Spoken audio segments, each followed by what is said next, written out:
কল্পনা করা যাক, নদীর ধারে দাঁড়িয়ে আছে এক প্রাচীন দুর্গ।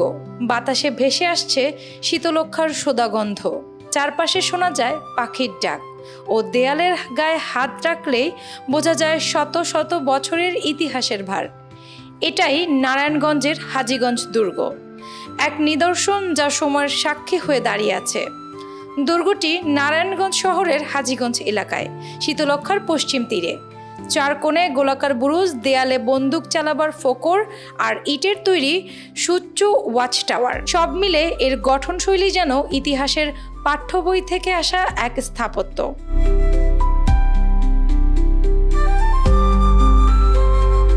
মুঘল সুবেদার ইসলাম খান ঢাকায় রাজধানী স্থাপনের পর জলদস্যুদের আক্রমণ ঠেকাতে এই দুর্গ নির্মাণ করেছিলেন বলে ধারণা করা হয়। নদীপথ ছিল একমাত্র প্রবেশদ্বার, যা বোঝা যায় তখনকার যুদ্ধে নদীর কৌশলগত গুরুত্ব কতটা ছিল।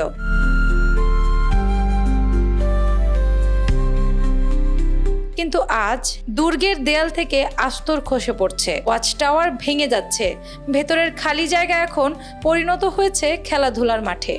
প্রতিদিন সেখানে চলছে ক্রিকেট ও ফুটবল। স্থানীয় তরুণরা বলেন, দুর্গটি তাদের কাছে ঐতিহ্য হলেও দেখাশোনার দায়িত্বে কাউকে দেখা যায় না।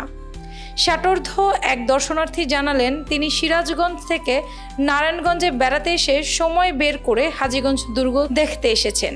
নাজুক অবস্থা আপনারা ইতিমধ্যে দেখতে পাচ্ছেন যে ঢাকা থেকে নারায়ণগঞ্জে প্রবেশদ্বার এই দুইটি পথ ছিল। এই পাশ দিয়ে পাতাল একটি রোড ছিল, আমরা যতটুকু জানি আপনাদের দেখানোর চেষ্টা করছি।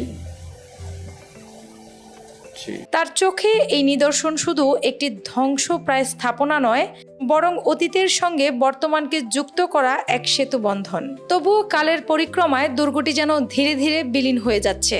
একজন স্থানীয় শ্রমিকের কথায় জানা গেল, তিনি 15 বছর ধরে দুর্গটিকে একই অবস্থায় দেখতে পাচ্ছেন। প্রত্নতত্ত্ব অধিদপ্তরের একজন কর্মকর্তা জানান, নিয়মিত পরিষ্কার পরিচ্ছন্নতার কাজ চলছে, তবে বড় সংস্কার হয়নি। তখন দেখা গেছে যে ঘাসগুলো নিজেদের অর্থায়নে আমরা কাটতাম, এই আগাছাগুলো পরিষ্কার করতাম, কিন্তু বেশ কিছুদিন যাবত এই ধরনের পদক্ষেপ না হওয়ার কারণে এলাকার পক্ষ থেকে দেখা গেছে দেওয়ালগুলো ভেঙে গেছে, আপনার আগাছায় ভরে গেছে, চার সাইডে ময়লার স্তূপ পাওয়া যাচ্ছে। 2019 সালে আশেপাশের অবৈধ স্থাপনা উচ্ছেদ করা হলেও সংস্কারের কাজ আর এগোয়নি। সিটি কর্পোরেশনের পক্ষ থেকে বলা হয়েছে, মামলা মীমাংসা হলেই এখানে পার্ক ও পর্যটন কেন্দ্র গড়ে তোলার পরিকল্পনা রয়েছে।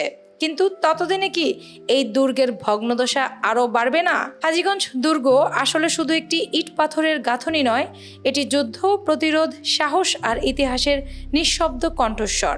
আজ তারা চায় এই নিদর্শন যেন অবহেলায় হারিয়ে না যায়, সময় যেন ধ্বংস না হয়, বরং একে নবজীবন দেয়। অ্যানি আক্তার, বাংলা বাজার পত্রিকা।